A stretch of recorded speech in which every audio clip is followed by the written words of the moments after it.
for Imola and the second round, to Austria for the Red Bull Ring, to America for Watkins Glen, and back at the home of Formula Racing, Reese, in Silverstone. It's a brilliant schedule, all with tracks that we should all recognise very well, particularly looking forward to seeing how the racing turns out at Watkins Glen. If any race is going to be a slipstream fest, it's going to be that. And Silverstone is just a great place to end a championship. We'll see who comes off the best over this wide variety of circuits. Spa, of course, fast, flowing, long. Imola, it's full of chicanes. There's a lot of technical challenge to it. The Red Bull Ring is all about straight line performance and hard braking. Watkins Glen, as I said, all about the slipstreaming. And Silverstone, I think, blends in a bit of everything with its multiple quick corners. And what you'll also find is that if you were watching earlier on this morning, you had your eyes peeled on the GT3 running that we had. We were running a race that was half an hour long. And so that gave you an understanding of, okay, you've got time to settle into this race. Reese, we're slashing that time in half. For these F4s, they got 15 minutes. That is, get in, get aggressive, and get out again. It is a very, very quick gauntlet that they're going to have to run today. Oh, indeed. And, you know, Formula 4 is known for its shorter races. It's not exactly an endurance category, but I think that ups the ante a bit when it comes to making moves. You know, if you've got a shorter time in which to make those moves, you're just going to be dialing that aggression up all the way. You're going to be going for that pass in that braking zone. You're going to be trying to stick in the slipstream. You're going to be muscling that car around every single one of these corners to get that slightest bit of advantage. But with aggression comes potential for chaos and mistakes. Yeah, and they are all very much available to these drivers. They look to search the final stages of practice. There are drivers who are, quote-unquote, here doing the double out there and looking to push Reese. I turn around, I look at Jake Samet, Mika Murcieka, Aaron De Battista, Ilan Dimek, and Brandon Bonello. 5 who are doing the double from doing GT3 and F4. But 5 new names to the party, which includes Craig Caruana, Sean Cassar, Steve Exeter Farrell, Ayrton John Tanar, and then Joshua Kochi Savona. Those 5 now have to prove that they've got what it takes to do everything that they can to push to the level that is available, to say those drivers who are tried and tested and battle ready already, we're just as good and we can do it because we're fresh. Yeah, absolutely. We're checking in with the live feeds of the drivers right now, sitting in their rigs and just discussing things with their race engineers before practice comes to its conclusion. It is going to be interesting seeing those matchups. You know, we got Aaron De Battista, who's just come off winning the GT3 race a little bit earlier, how he's going to match up against what I would argue may be more F4 specialists than all-round performers, seeing how they match up. Caruana, in particular, is pushing the limits in the practice session. He currently sits in second, and it's not a huge gap, only about 1.5 tenths. And it's worth noting that Aaron De Battista is the reigning F4 champion, so he is someone who wants to go in, defend his crown out there and say what he's good for. They had a big old tournament as well just a couple months ago, Reese, out there in the Maltese scene, which Aaron De Battista came out on top with, and critically, he was beating the likes of Jake Samet and Mika Murcieka to that crown. So he is battle-tested. He knows what these drivers are capable of. There's some big, strong series that have gone out to prove, right, we are the top level. And look at him, taking a look at the replay, trying to have a little understanding of the racing lines here. We're seeing one of the drivers having a look over at Project Aversion to say, look, this is what I want to understand about how we're going about things. It's Aaron De Battista, that we're seeing this look at right now, going, okay, I want to see not what I'm doing, what my opponents are doing. Yes, indeed. You can obviously watch other cars in the session, and you can watch them from any angle you please in the sim. You don't have to just rely on TV cameras and feeds and such. You control it all. And De Battista will undoubtedly be getting some very valuable information about how best to attack Spa-Francorchamps here. He was fifth place fifth place in practice, my apologies. So he does have a little bit more time to find. Qualifying has just started, though, so it's time to put what he learned into practice. And he is first out of the gate, well, one of the first out of the gates, but First out of anyone is Brandon Bonello. And remember, Brandon did not get the opportunity to run in the GT3. He set a time but could not actually go out and race. And he's there with Jake Samet trying to understand what he's got available to him and know that he's got still every single chance out there to say, right, well, maybe it's not going to work for me in GT spec. It's going to be a lot better for me in the racing trim and spec that I've got at this moment. With Bonello there just sat behind Jake Samet, it's about how do I make this work? How do I get things going for Aversia, those two together? Caruana, another member then of the Intercomp VMD team. Ayrton Tamar is there just behind him. And then you got De Batista, Cassar, another member out there of that. And so you get a lovely sense of who's putting what down on the board, who wants to make what stick. And actually, what you find is you get some who can make the jump between GT3 and F4, and others who can just say, look, I'm Formula Specialist through and through. Yeah, that's something that you often see in sim racing. Drivers do tend to gravitate towards one particular kind of car. We have a veritable amount of esports pros who are good across all kinds of car, but there are a fair amount of specialists out there, and what they're special at, they're really special at. So I'm looking forward to seeing what kind of times can be put down in this session. Speaking of times, worth a little pace comparison between the GT3s we saw earlier and these F4s. The GT3 pole position time was a 2-minute 16-second lap. These drivers are setting 2-minute 23-second times at the very top of the field. So there's a lot less power in these F4s and a lot less cylinders, half that we saw in the Mercedes earlier. But yeah, the downforce, the lightness, the dynamics of the chassis, they all work out to what amounts to a very small difference around such a long lap. Yeah, and this very long lap sets yourself up then in progress, because once again we are running the endurance layout here today, which means the start of the lap is actually down here and up to Eau Rouge, rather than taking a Grand Prix start out there and starting at the La Source hairpin. You climb the hill up over through Eau Rouge and Radion, and from this driver's eyes perspective of Brandon Bonello here, trying to look beyond the halo device, you climb up towards Les Combes, and this road race would have been the separator between the towns of Spa and Francorchamps. Exactly. This track has an awful lot of history. First opened in 1921 for racing, constructed out of public roads initially. It actually didn't stop being partially public road until, I believe, the late 90s, early 2000s. It's an incredibly historic track. We're currently on the purpose-built section of the circuit now that came into use in 1979 and has pretty much not changed at all since in terms of its route. The surroundings have changed slightly. Better barriers, tarmac runoffs, better curbs, etc. But you're still traversing the same route that greats like Schumacher, Senna, Mansell traversed back in the day.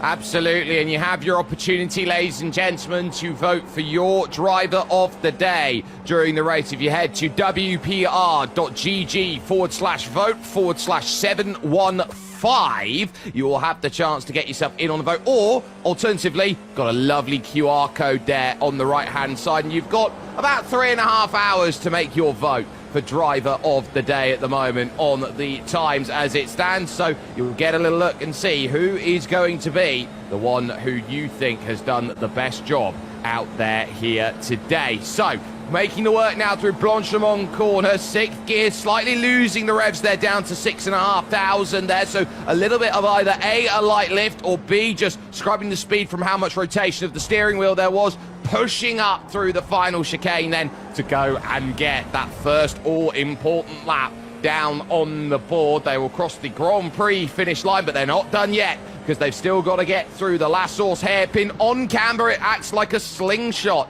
through here, down in through, climbing on away, and Brandon Bonello now knows that he has got the launching power to try and go. You'll see what Jake Samet can do in front, and he sets the mark at a 2:23.8. Bonello, hanging on the coattails, is a 10th and a 3/4 quicker. Good time from Brandon Bonello there, and shows how much of an advantage the slipstream can get you. Aaron Di Battista moving his way into second spot for now, just about half a tenth behind Bonello as things stand. So that's our first roster of times in. We're about to get a couple more as Ilan Dimek goes to the top on a 2:23.6. That's an impressive time. It is an impressive time, and he was using Sean Cassar all the way, and currently your top six. Oh, as Ayrton goes in for a bit of a spin there. Ayrton John Tamat getting it all wrong over at Lacoon. That is a full 360, trying to put the power down off of the exit. He just looped it around, and there's not much he could have done about that, except, look, I'm going to have to put the power down. But those times, look at it, 0.3 of a second, Reese, splits your top 5, 0.4 for your top 6.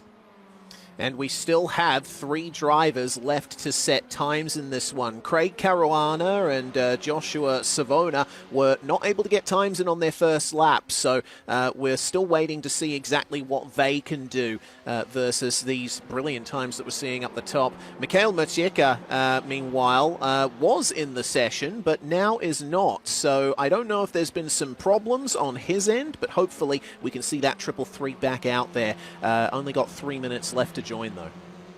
And that'll be problematic if your round is already written off before you got a chance. Shake it ahead from Craig Caruana. He wasn't happy with his run there through Stavilo Corner. And for those who do end up finding themselves in Stavilo, you climb the hill, you go on to the very, very top of Stavilo. There is a statue that is dedicated to arguably the greatest cyclist that ever lived, the 5-time Tour de France winner and Mr. Monument himself, Eddie Merckx, out there. And of course, is relevant because of Team Polti Visit Malta, which is a lovely pro-Conti cycling team out there in the world of cycling out there, and the connection that the Belgian Ardennes has around here, which is very close to Liège, Bastogne-Liège. Craig Caruana now looking to make this push through the final corner then of La Source, and hoping that his drive out from 82 kilometers an hour is going to be more than enough to get him the launch as he goes. Had a little bit of gravel picked up on the rear left tyre. It's a 24.6. Not what he was hoping for there, to be a full second off the pace at the moment, and bottom of those who have set a time. Josh Corchi Savona, though, is on the charge, and the number 9 does not want to be in position number 9 by the time that the checkered flag falls in 2 minutes. Yeah, accelerating out of La Source there.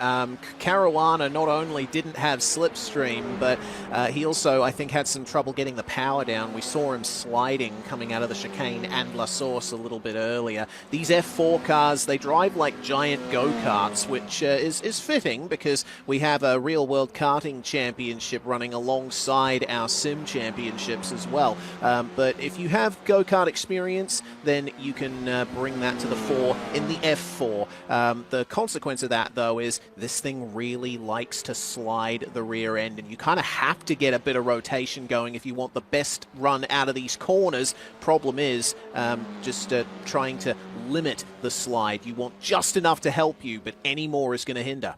And do you notice, Reese, that the top teams, you saw Bonello and Ghirschi, they were the fastest, they used the toe, they had a cool lap, and now they are the ones doing the towing. Correct. So they're helping out the drivers that they were running with. So a little bit of tit for tat, so to speak. 50 seconds remaining in the session, and that should be enough time to get one more lap started if you're in this location of the circuit right now, coming up to the chicane. Jake Samet now trying to get himself a little bit further up the order, but he doesn't need to gain much. 2:23.762, playing a 2:23.601 for pole position. So anything that he can gain, I mean, that's basically a straight's worth of slipstream separating third from first. It is, and it makes a whole world of difference. Ilan Dimek, unfortunately, has fallen back, so I don't think his lap's going to be representative out there, but They are down to 12 seconds, and what will be crucial is Brandon Bonello and Jake Samet are going to get another lap out there. Craig Caruana is going to be close to see whether they'll go and get that. There are no changes in the order. They stay as they are right now. Checkered flag out, though, on Craig Caruana, a 2:24.2. Good enough to jump one spot into 7th. De Batista is stuck in 4th place. He couldn't improve. Neither could Ayrton John Tonat find improvement out there. Caruana's day done. Sean Cassar comes to the line right now. He's done a 23.7, and that's good enough to go up to 5th place. But Ilan Dimek, his time won't count. Joshua Corci is off at last source, so his lap time is done. But you've still got Steve Caesar Farrell out there on lap, and still too, Jake Samet and Brandon Bonello. So those 3 drivers all have opportunities to go and get that time better at the moment. Steve currently sits on a 2:24.0. He is 4/10 off the pole as it stands, and he crosses the line, and his lap won't count. So now, Reese, it's down to these 2 running to Fania. Indeed, Bonello and Samet out on track at the moment, and now Jake Samet has taken point in the fight, but he's got a big helping of oversteer there on the way through Fagnes. So difficult to manage the direction change through that part of the circuit. This is the really, oh wow, he's really having trouble, isn't he? And this is not going to help Brandon Bonello. Now he has no slipstream in this section of the track.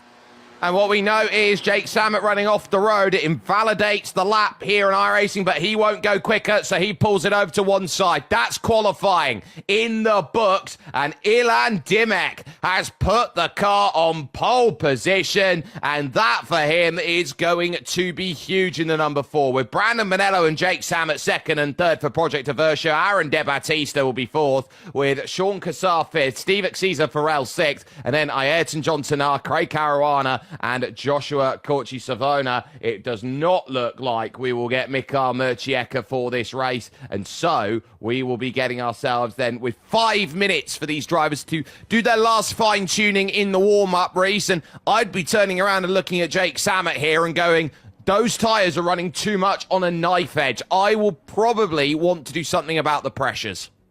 Yes, indeed. You can change those settings so that it's a good opportunity to work out any problems you've been having with the car in practice and qualifying. Of course, you have to think about the race as well. It is only a short one, but any kind of change that you can make at this point is probably going to help. You just got to make sure not to go the other way and suddenly find yourself with a car that doesn't quite work as well as you wanted. Well, the drivers will be getting those final preparations in, and we're going to get excited for what is sure to be an action-packed little race here.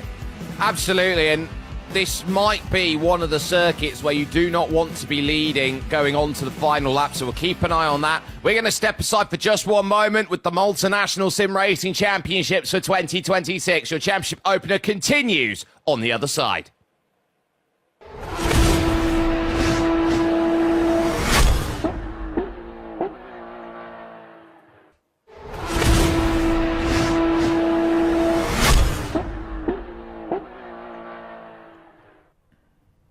Welcome back, ladies and gentlemen, here to racing action from the Circuit de Spa-Francorchamps in your Malta National Sim Racing Championships for 2026. The start of the F4 division kicks off right now with, of course, the karting division that is to run on a different schedule and the GT3 division that has started off earlier on today. I'm Jake Sperry, that's Reese Gardner. It's 15 minutes worth of high-intensity sim racing that is going to be coming up next, and a field that says the main competitors, the main 2 Reese I'd look at for this championship are 3rd and 4th.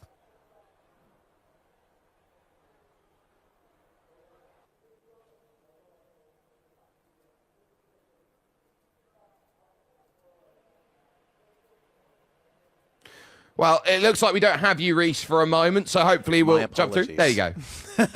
What I was going to say is Samet finishing on the podium and Aaron Di Battista on the win as well. So they've got some form to back themselves up. Samet just minding his own business in the midst of everything. And I think that he might be trying to employ the same strategy here. He is starting 3rd, though, so he has a bit more to gain.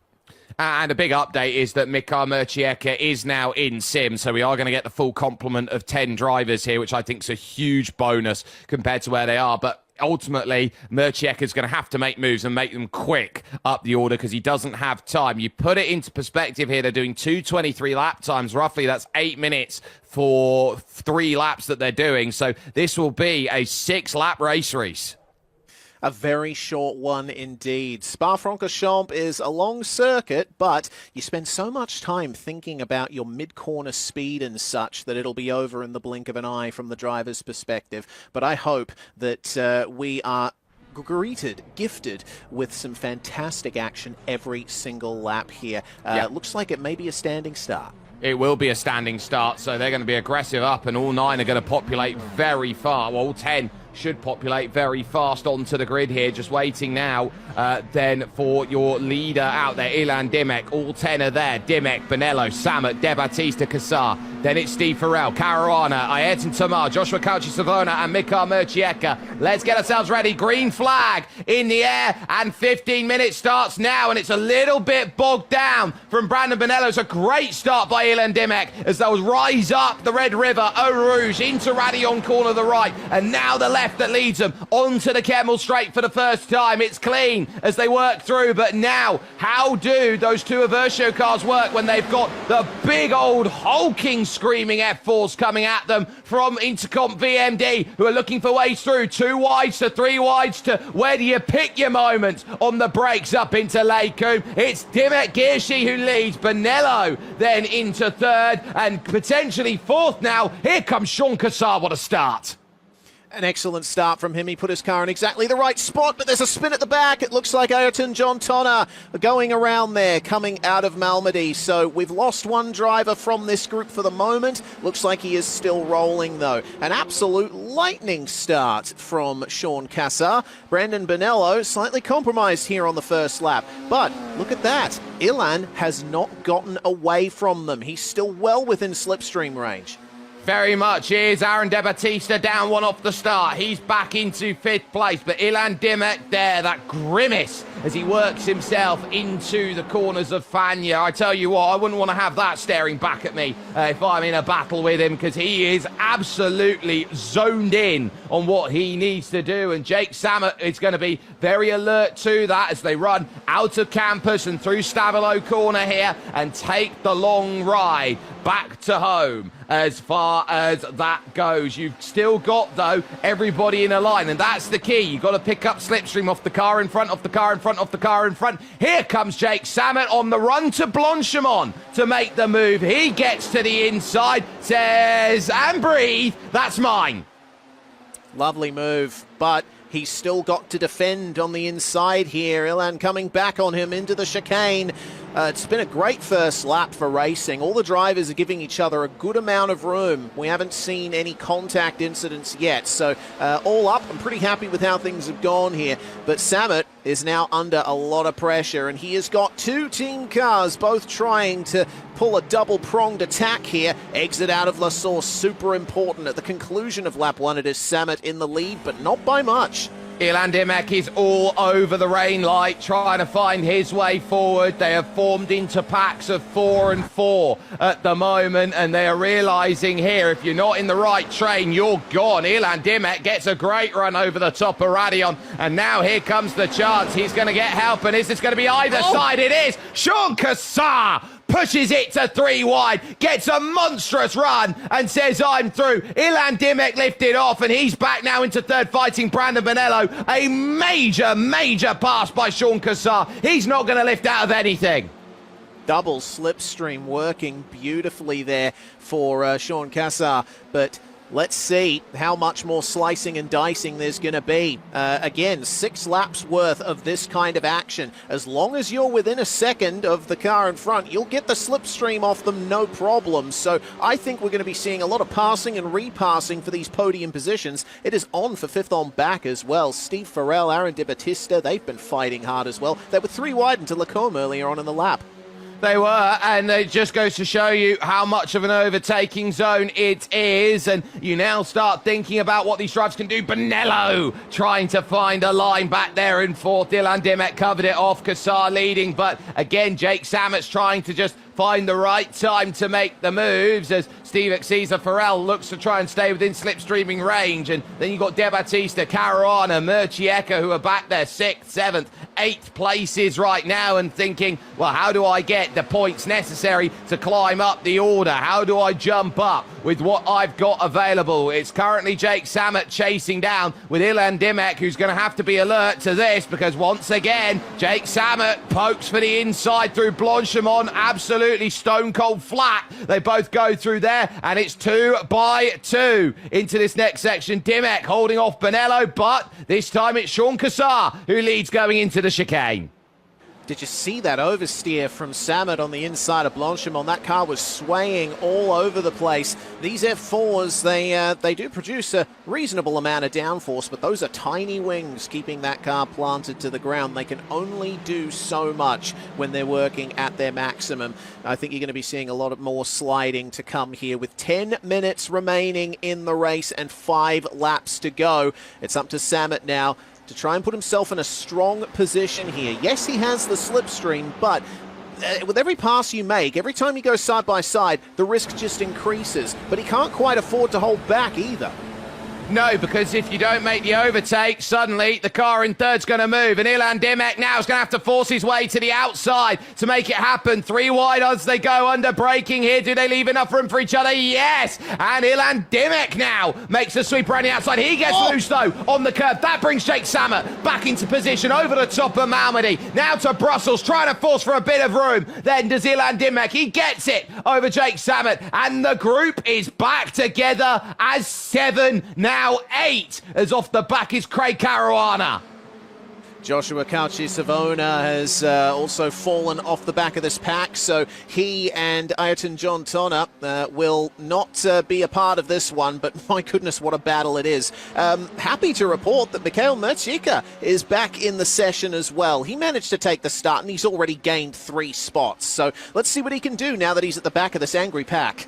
Well, he's got to find a way.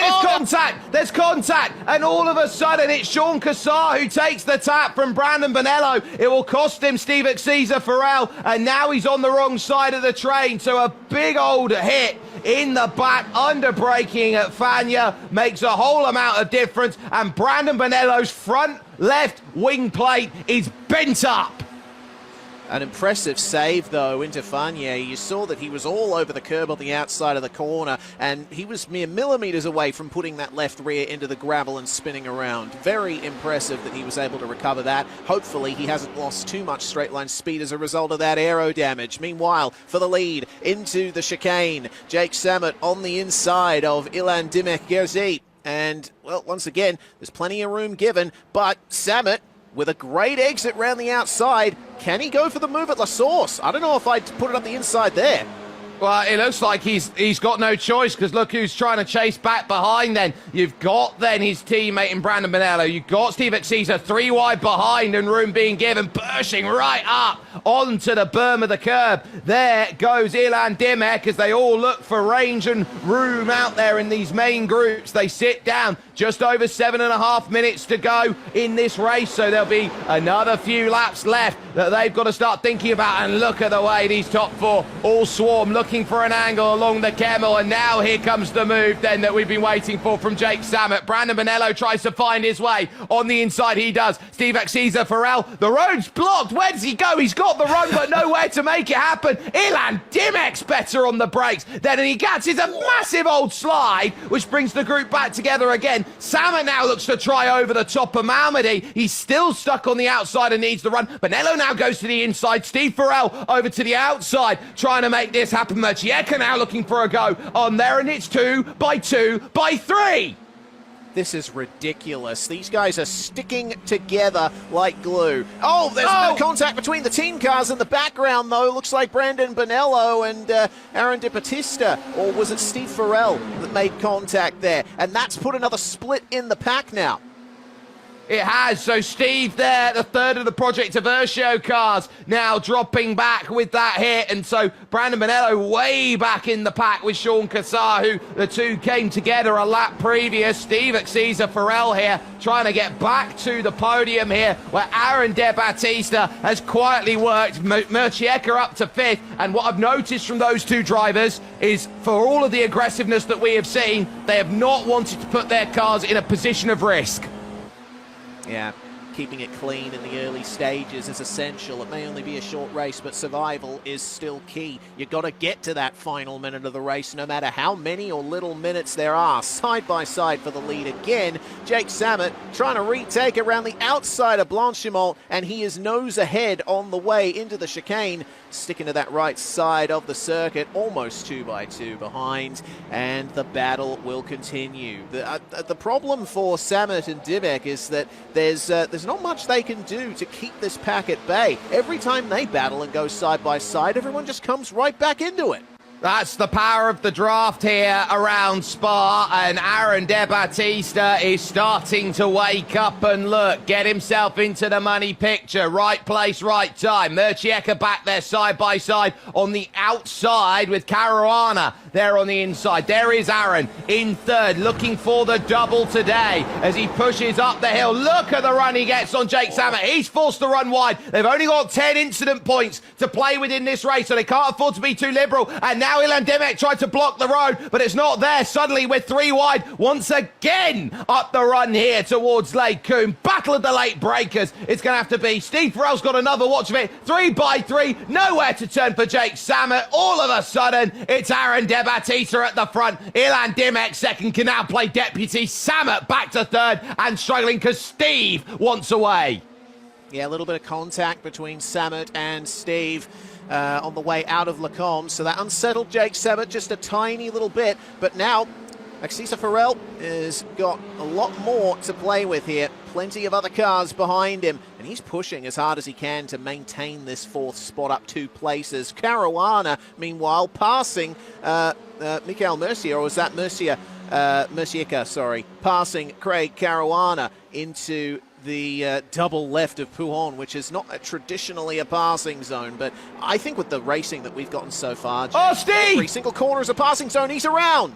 Steve Farrell losing it all on his own, the back stepping out too much, and there goes his shot of big points then from 4th as he falls back down to 8. Steve Cesar Farrell will not be the most happiest bunny at the moment in the pen. You can see it here, just trying to turn it in, and he's just not got the rears to hold on. That, to me, screams I've used a little bit too much and I don't have the limit of grip that I want. We've got to go back to the leaders, though, because they are 1, 2, and 3 now here. De Battista under threat. Ilan Dimek, Girshy there in second. And Jake Samet just watching on, thinking, I can't make the move on one of them. I've got to get by both.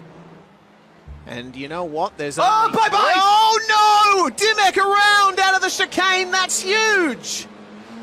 That was unforced and just too eager on the noisy pedal. He was also slightly over the anti-cut curb, which I think disrupted the natural contact patch. He got air underneath that rear left tyre, and that has done everything. Ilan Dimek now back with Steve Farrell. We'll take a look there. You can see the smoke screen as he tried to get it back up to pace, and with 2:45 remaining on the clock, we've got 2 laps to go, and Aaron De Battista's got a second.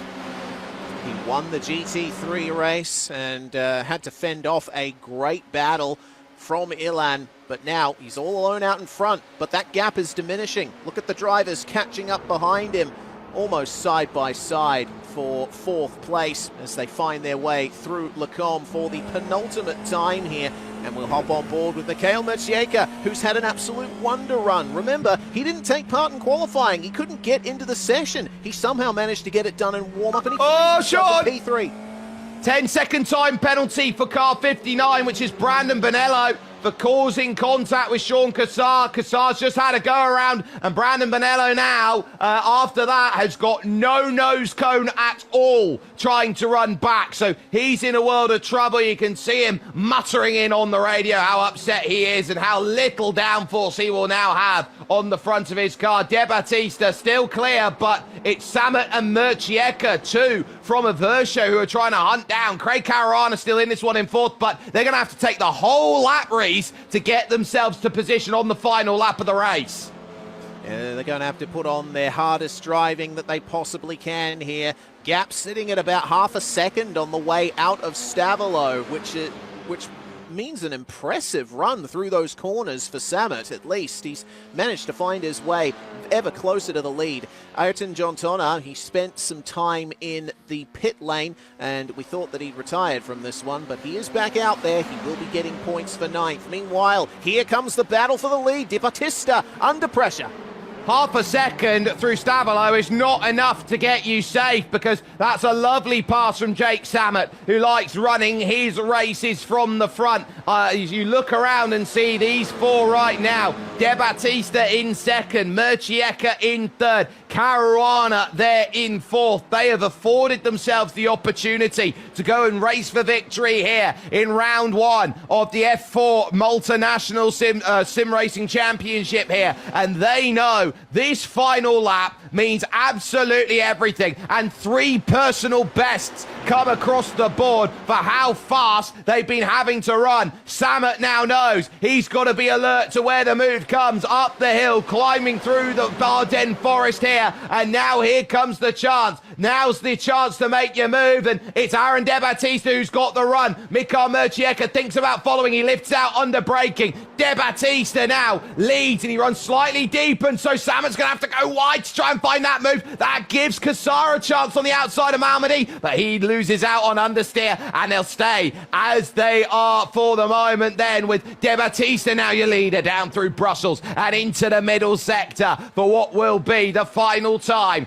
in this race. Patience going to be needed. Aaron has been in this position before. He takes a glance over his left shoulder, not once but twice, to try and get a look at Jake Samet and to try and look maybe at Craig Caruana to see if he's going to offer any help. Maybe a look in the eyes of Mikael Murcieka. There is Jake Samet right now in this second position, happy to follow this gap at about 2 car lengths back. He is more than in the wheelhouse here as they will make the run. But at what point do the elbows come out? At what point do you say it's more than just can I get the move at the chicane? Yes or no? Here through campus, the money corner comes now of Stavolo, and now it is all about your run to get yourself over to Blanchimont. No further action called by race control then, as it is noted on the incident that we've seen earlier on. Here comes Jake Samet to the outside, looking the long way around at Blanchimont for it. De Battista almost interlocks wheels, trying to pinch him down to that inside as much as he possibly can. He's better on the brakes into the chicane, and now needs the drive here. It's off camber, so it's very tough to get it done. Murcieka's got a wonderful run. We're going to be 3 wide over towards this. De Battista's got time to scratch his head, of all things. Now here comes the chance. Who's the bravest? At La Source, it's Jake Samet. Can he get it slowed up? Yes. De Battista and Caruana, the 2 teammates, come together. Samet and Murcieka, 1 and 2. What a race at Spa. Jake Samet takes race 1. Incredible finish, and Craig Caruana managed to get on the podium and all of that. Remember, he was looking like he was nowhere on the first lap. Well, it's all about surviving till the final lap. Let's see this again. 3 wide coming into the final corner of the race. There was always going to be something that went wrong for someone, but I don't think I was anticipating this, Jake. No, and look, Caruana just lunges for it, tries to go for it. It's aggressive. It's the last corner of the last lap. And what is rule 1 of sim racing, Reese? Don't hit your teammate. I hear it's also rule 2, 3, 4, 5, 6, etc. Yeah, because you keep shouting it louder and louder and louder in someone's ears. Do not hit your teammate. And ultimately, that is going to really cost, and it might cost post-race, actually, there as far as they go. So unofficially, Jake Sammer in 17 minutes and 6 seconds wins by 9/10 over Mika Murcieka, who from the back of the field, dead last, has finished second at the championship opener. Craig Caruana is third, with Sean Cassar then in fourth, but there could be penalties go through. Aaron De Battista, sixth after all of that and the contact that has come through.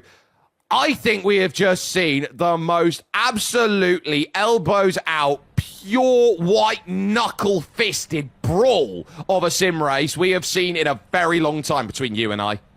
Oh, yeah, and we've seen quite a few of them. That was an absolute bust-up, and that's what we love to see. That just goes to show how hard-fought this championship is going to be. This is only round 1 of 5. We've got 4 more 15-minute races to come over the next month or two to decide who of these drivers becomes champion, and I think there's going to be some tempers flaring after this one. There absolutely will, and there are so many great contenders, I would say, as well, Reese, for Driver of the Day, which you still have the opportunity to go to wpr.gg/vote/715, and the key is going to be Murcieka didn't really put his car in any position wrong, and he just profited his way up to second. Jake Sammer had to fight for it all at the front, and for all that what happened, there were some great drives early on from the Intercom VMD guys. You know, Ilan Dimek looked great early on. Aaron De Battista found himself right place, right time. Sean Cassar, the way he battled back.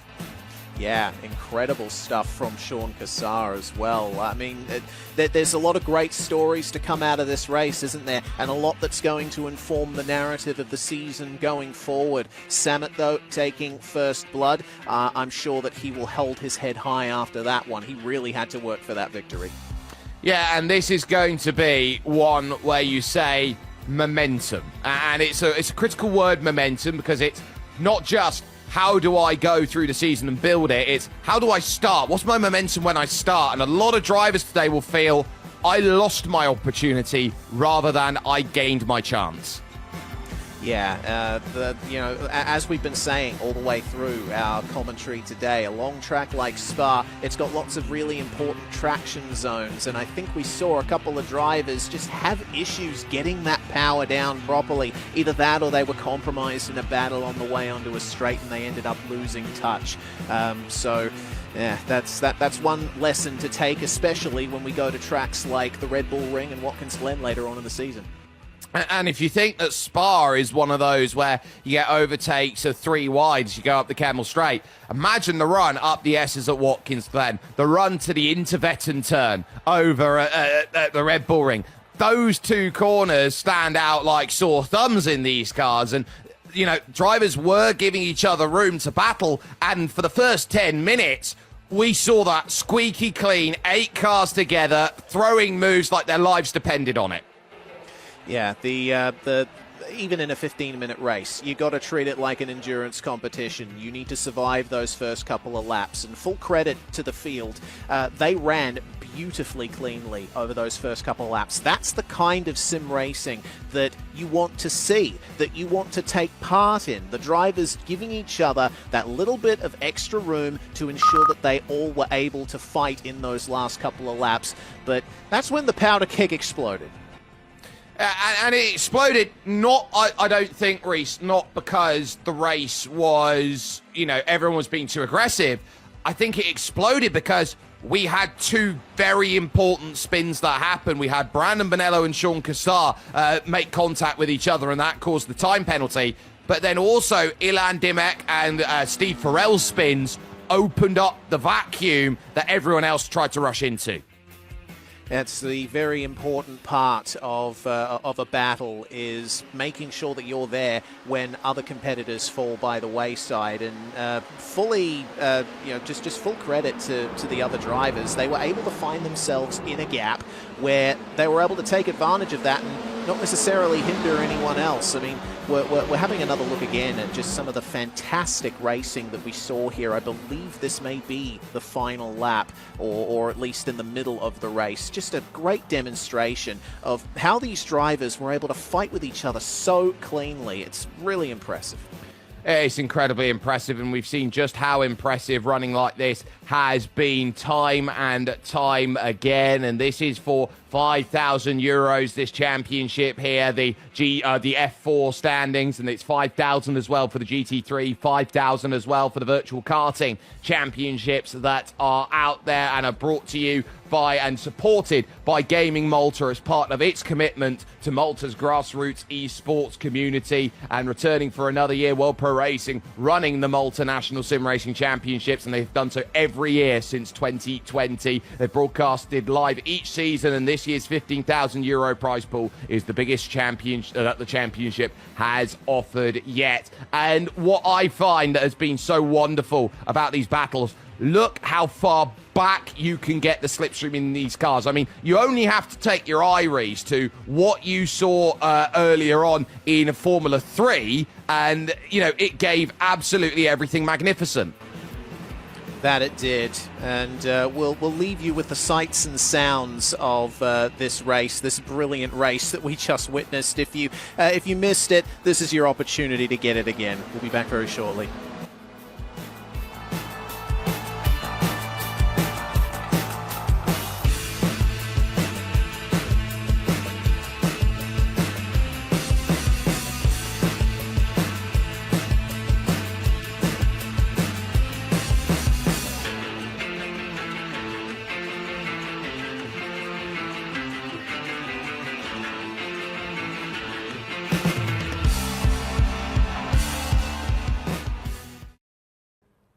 Two races in on the board.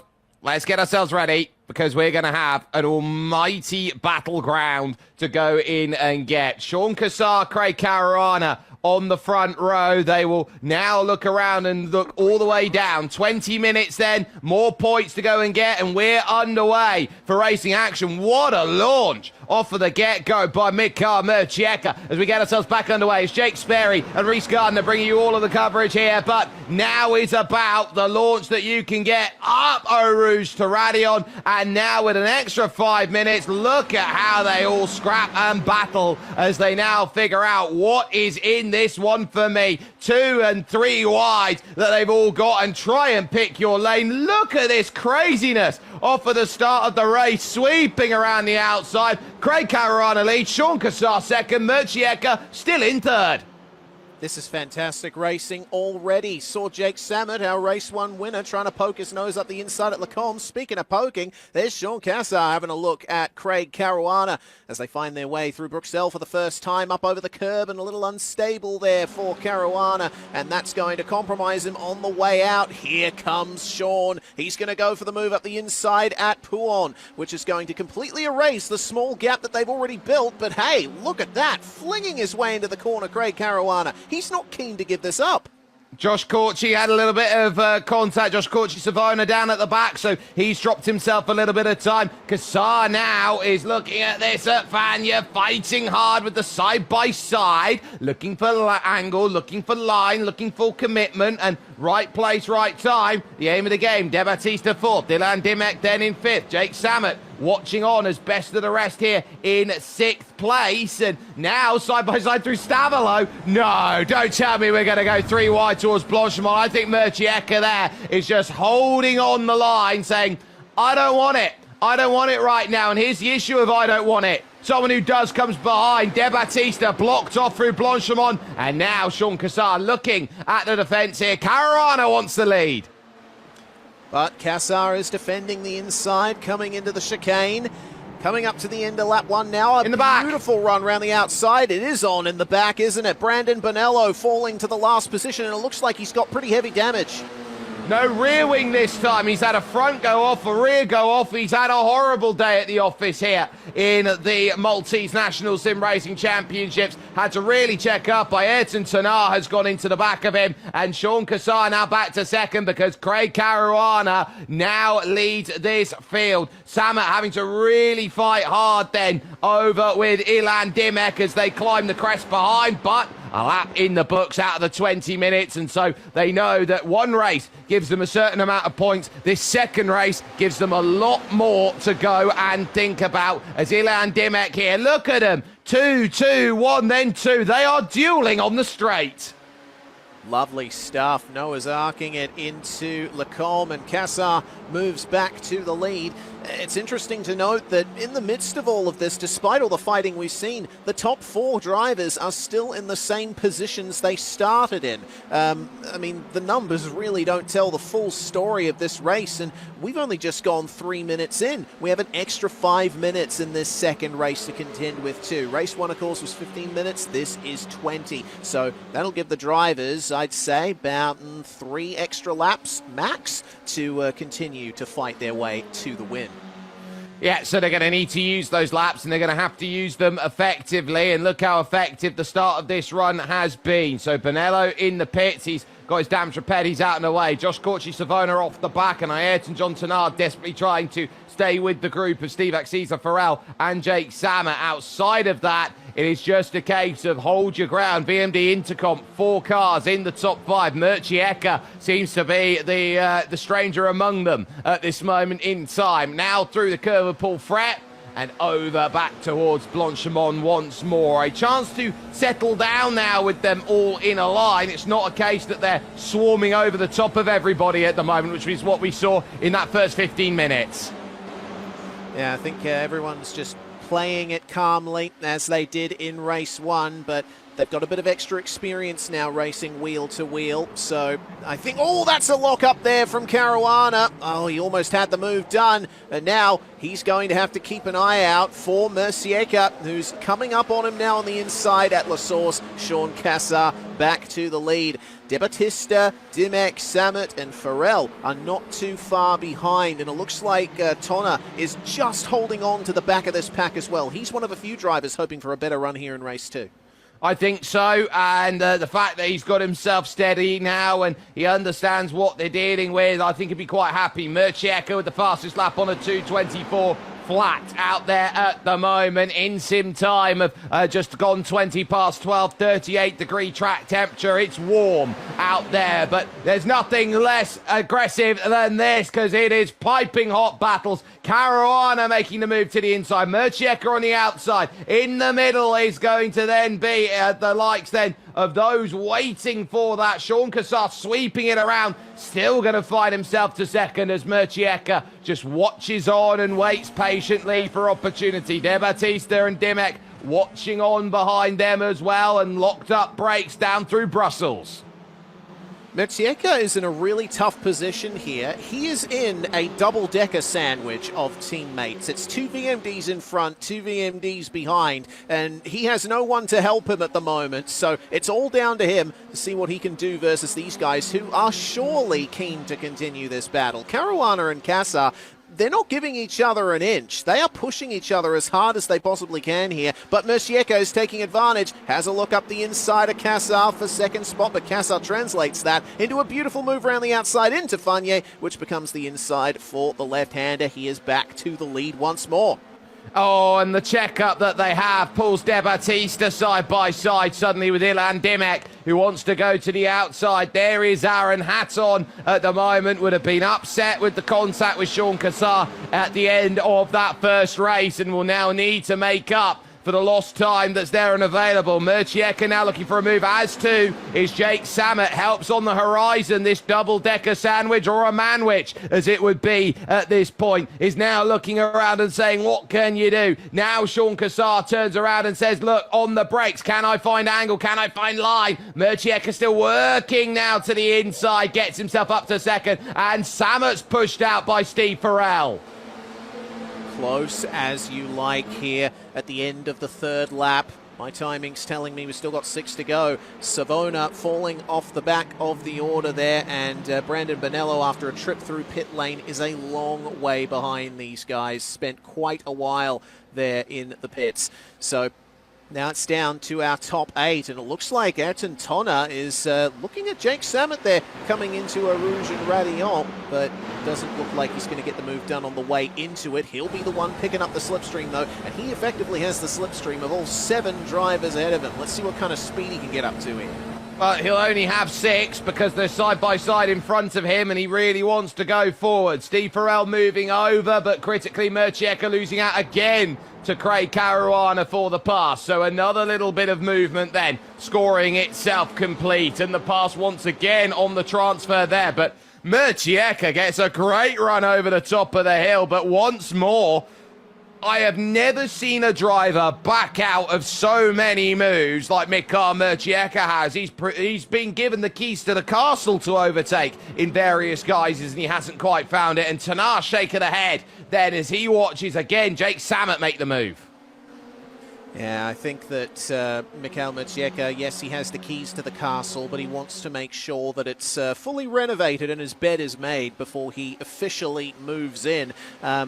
You know, a 20-minute race, 5 minutes longer than race 1, there is more time to try and put yourself in that position. And with how strong the slipstream is, how close the racing has been, it really doesn't matter where you are until the final lap starts. And I think that Mikhail is playing this really well right now. He's showing aggression where needed. He's letting the drivers know that he's not here to play around, but he is not going for a move that would end in disaster or slow him up. No, and it's that preservation that is going to get him big points in the championship, and that's what he's trying to bank on here. Kassar being attacked by Craig Caruana is what he banks on, and there goes Craig to the outside, looking to make that pass, and does so to go up to the race lead. So as simple as that is the overtaking philosophy, with De Battista and Ilan Dimek there, 4th and 5th. Dimek defending now from Steve Axiza Farrell. The fight for 5th place that is on, and over to the last source hairpin. No real chances for a move otherwise, but they do encroach on each other through this section. This is going to be a mightily aggressive run up to Radion. Yeah, Caruana locking up a little bit on the way into La Source with the dip in the track that is at the apex of that hairpin, and they almost ran into each other coming out of that corner, but they backed off and waited for the Kimmel Straight. Look at that, they're boxing in Murcieka there, and one of their teammates, Aaron De Battista, is going to go for it here. He thought about it, but nothing doing for the moment. Can't move over to the right, because Murcieka's there, and he's got his 2 teammates ahead of him, battling for the lead. Big slide for Craig Caruana, and now Farrell and Ilan Dimek are right with them.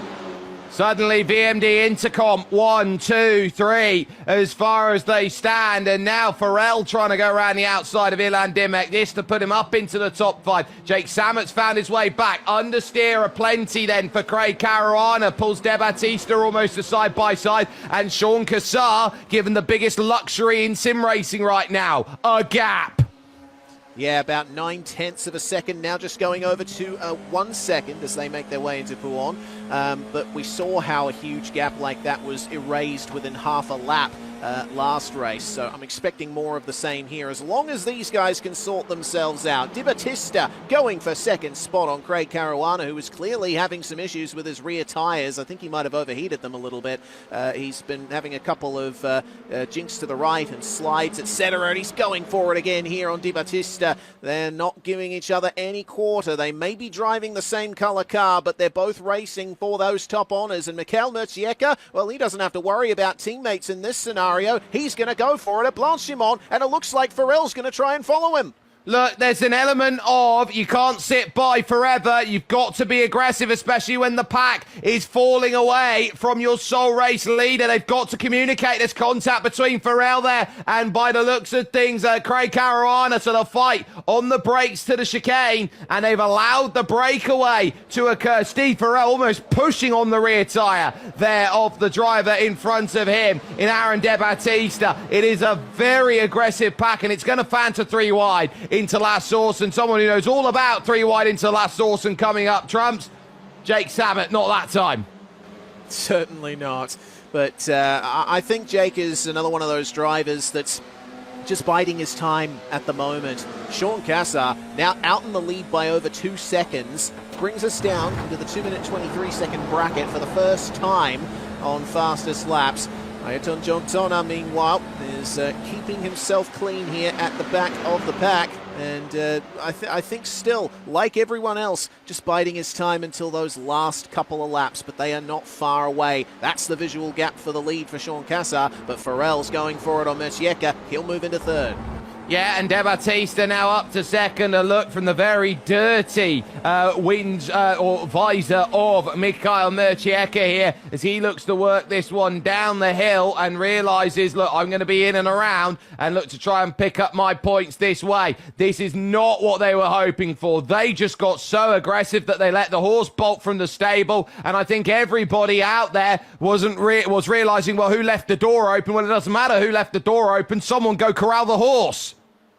And the horse will bolt straight out of the stable there for Mikhail. He gets up the inside into Pouon on Steve Axisa Farrell. Right on board with him here through Fagnier. See what he can do here. Very aggressive entry, but trying to late apex it for the better run out of the corner here. Oftentimes, you'll want to get to the apex as soon as possible here at Spa, but there's a lot of benefit to just focusing on that straight line run on the way out of these corners, especially when you have a whole bunch of slipstream to take advantage of. A bit more of a gap for second place for Aaron Di Battista, but the gap for the lead has come down now by a couple of tenths. Yeah, so Sean Cassar being reeled in. He's on his own. It's a big group behind, and it's starting to get stretched here by Aaron De Battista, and I think everybody in the train knows it. You got to go out there and find it. Caruana looking every which way on Steve Axisa Farrell for position. He's going to get his pivot line there in the back of shot, and they rub tyres, and suddenly there comes Ilan Dimek to pick up the scraps. He takes one. Jake Samet might want a position as well. He looks a little bit mean-faced there. Ilan Dimek, you can argue, looks a little bit grumpy at the moment, the fact he's so far back down in the order. Remember, he was leading in that race one. He was certainly up there, but it all went wrong for him at the final couple of corners. Some trading of fastest laps there. Now De Battista has the faster time as they make their way back up the hill once again. Samet gaining a position there over Craig Caruana, who looks like is continuing to struggle with the balance of his car. Very important to keep the car in its prime phase all the way through this race. You push too hard, you burn through those rear tyres, you are in trouble through these long corners. And especially seeing as we've got an extra 5 minutes to go and work with, and we are into that added time right now, and they realise that it's a case where they can't go and save the tyres. They absolutely have to burn it. They absolutely have to use it because they've got to catch that guy down who has just walked away from them and gone, yeah, come catch me. And nobody's really been in a position where they can. De Battista turning the screw here, trying to get away from Mikhail Mercieka. He's managing that, and suddenly this is becoming a race of 1-1 and, well, the rest for 4 and 2, rather than it is a group of 7, a group of 8 that we would have seen in race 1. This has very much turned into a completely different style of race here at Spa.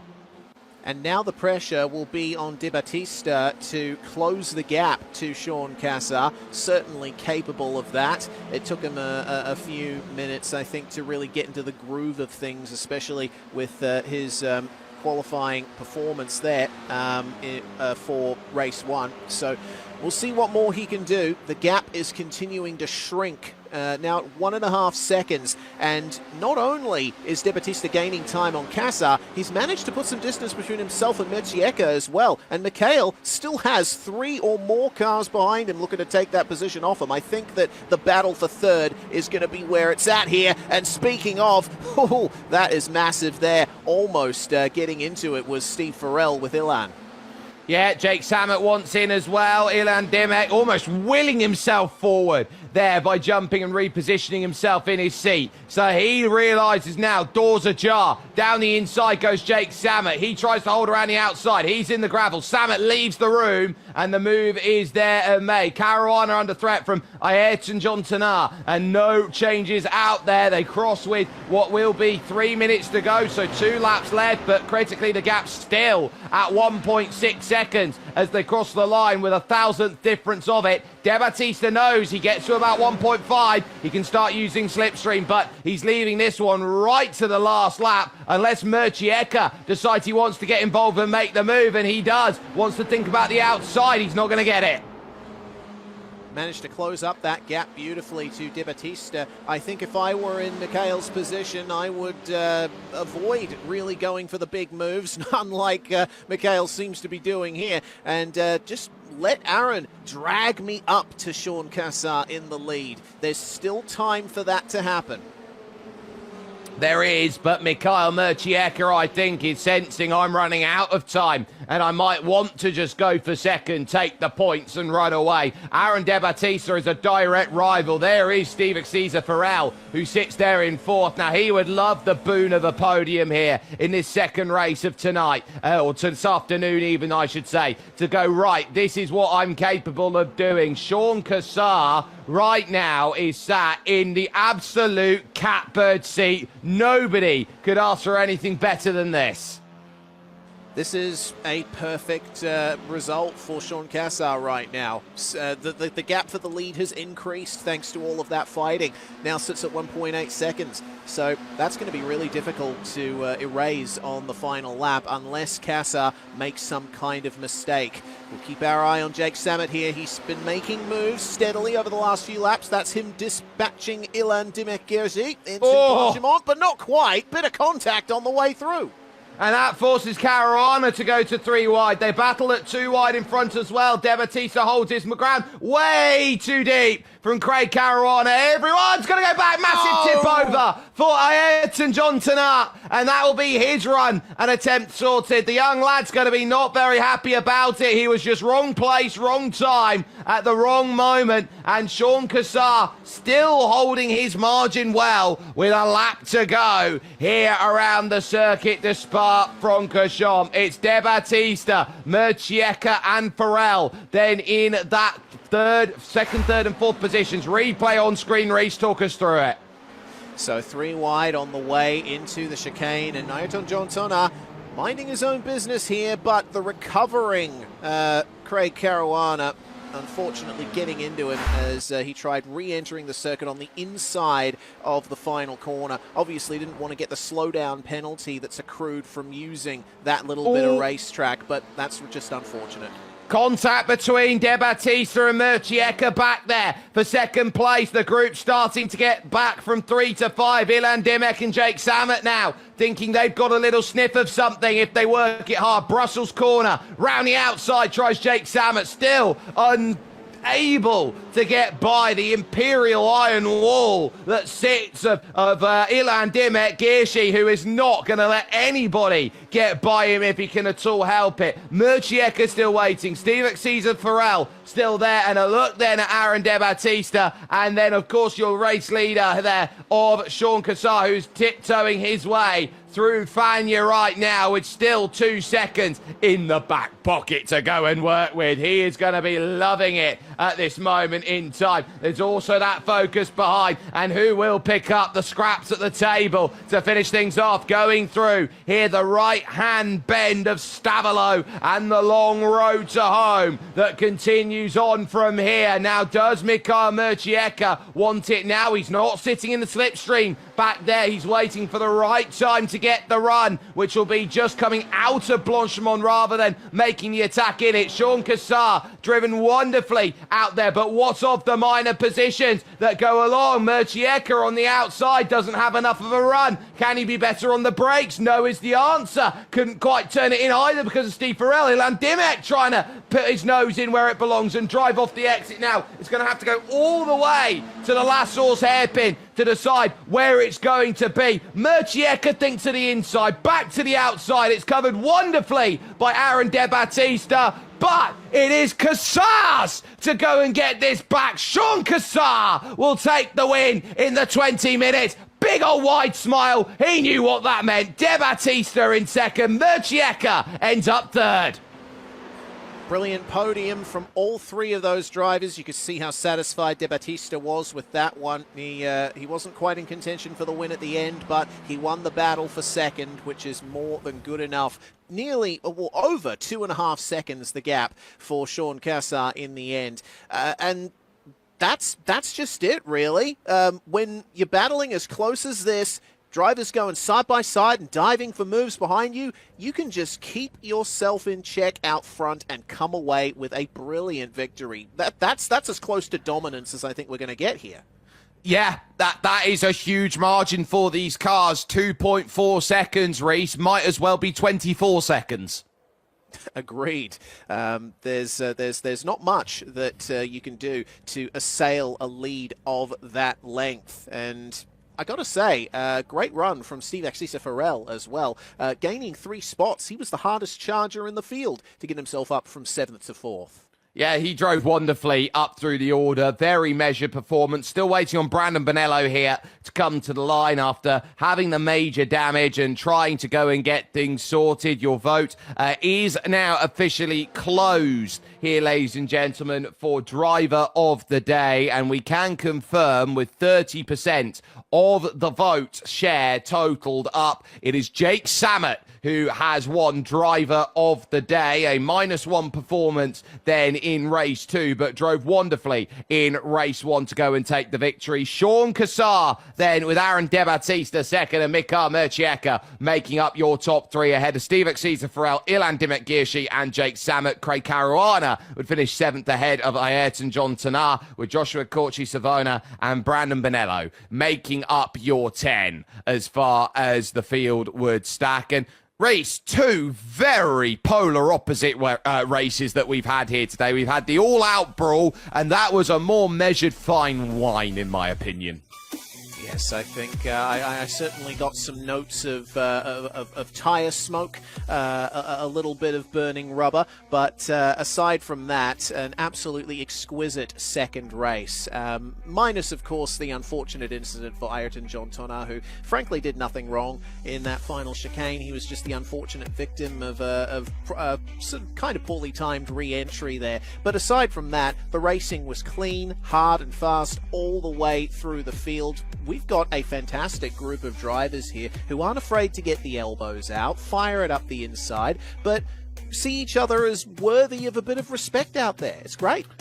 Yeah, and they do give each other that respect. And this is not just a case of I'm going to go out there and I'm going to chuck it left, right, up, down, and just hope for the best. It doesn't feel like that. This feels measured, and it's measured throughout every single element. When you consider, Reese, that you go through the entire levels of sim racing, it's treated just like real-world racing here. So the level of tournament, very much the same. The level of stewarding, it has to be said, we've got FIA-accredited stewarding here for this event. So it is really taken to the top level. You are treated just like you would be on the racetrack. That's the beauty of pro sim racing competitions like this one. You know, you may not be able to get into real life motorsport for whatever reason, but you can get in the sim, and if you have the talent, you can make your way to the top and engage with motorsport at the level you deserve to be engaging with. And yeah, I'm just really happy to be a part of all of this. This is a fantastic series, and we've gotten fantastic action just to boot it all up. Absolutely. Your stewarding team today, Adrian Fagayo as your race director, with Chief Steward William England and assisting Nicholas Lee Gatt. Then making sure that all of that is set together here on a series that is brought to you as part of the Malta Motorsport Federation and has offered €15,000 of prize pool over the course of the 3 championships that we have. Brought to you, of course, in with Gaming Malta. It's supported by Gaming Malta as part of its commitment to Malta's grassroots esports community. Along here with World Pro Racing, who have run the Malta National Sim Racing Championship every year since the pandemic, with the broadcast live each season. So that's been really huge in terms of how they've gone, as well as our main sponsors out there, of course, of Gaming Malta, Moza Racing, Intercom, AMD and GT Omega Racing, who are the supporting partners, our technical partners, Simtech.dev and Arcafor, and then your media partners, TVM Sport, of course, Motorsports Malta and ESTV. Reese, that is what we would call an absolute treat. And they are setting themselves up now for Imola, where I think you've got to be really precise. And that might be one of the few circuits out there over the course of this season where it is going to be about how strong your one-lap pace is going to be rather than your overall race pace. Yes, I'll echo what I said earlier on after the GT3 race. Imola does have some very fast sections like Spa, but at Spa, it's the high speeds that dominate the lap. At Imola, it's all medium speed, sharp corners, chicanes that have been carved out of that historic circuit. And the curbs, at least in iRacing, are very brutal on the suspension. I think the stiffly sprung F4 cars are going to have a bit of a tough time hitting those apexes. I think precision is going to come into the fore there. It will, and this was, again, another really, really clean affair, but two incidents there. Brandon Bonello at the back of the, both at the back of the field. Brandon Bonello basically just, what a horrible week it's been for him today in this championship, Reese, because you think he couldn't get the opportunity to start in the GT3, and then loses his front nose in the first race of GT4, and then loses his rear wing in the second race of the F4, sorry. So you turn around and look at that and you go, well, no race, and then lose my front, lose my rear. I mean, what's he going to be left? He's going to be carrying the parts to Imola at this rate. Yeah, I think so. He's certainly got a long road ahead of him to try and get back on track with everybody else. It's just sometimes a race day just doesn't go your way, and I guess in a sense better to get it out of the way now at round one than have a great first 4 rounds and have it all come apart at the last round. Yeah, I'd rather give myself room to try and chase rather than I've got no room to go and gather back the points that I am losing. I totally agree with you in that regard. It's easier to have a bad round early than it is to have a bad round late. But you now start thinking about, okay, well, now it's building block time. You've got to build those pieces, and suddenly that second race of today has just opened up a few smiles for a few drivers who would have been looking at that first race going, oh, my ticket has gone, and suddenly there's more smiles and it's a much closer championship. Absolutely. Michael Mercieka, I mean, again, the turnaround that he had, not being able to join the session during qualifying, ending up finishing on the podium in both races, I might add. A fantastic performance from that 333, and I think he's going to be a factor at the remaining rounds of the championship. We're just reviewing this action here at the moment, and some of the passing and moves that we saw in the early laps of race 2 here. Mercieka, a presence in the top 3 all race long. Some fantastic performances from Steve Axisa Farrell as well. He wasn't afraid to get his elbows out, and we found a P4 finish for him in race number 2 as well. Yeah, so we got a lot of action then that has come through on this second race, and a good chance then to have a little bit of a look at it. We're going to get a lot to set through because race control are very much still calculating results because a lot happened late on in that race, so they're still tabulating as far as things are going. So we'll get a full confirmation of result then coming over to you shortly, and so we'll take a look at this action. Once we are through here with this action and race control have confirmed results, that'll be our opportunity, Reese, then to take a look at some of our drivers then to go through and say, look, here is going to be how much we push for the next stages as far as we go. We'll have a couple of interviews and then we'll have the chance to say, right, set yourself up for round 2 at Imola.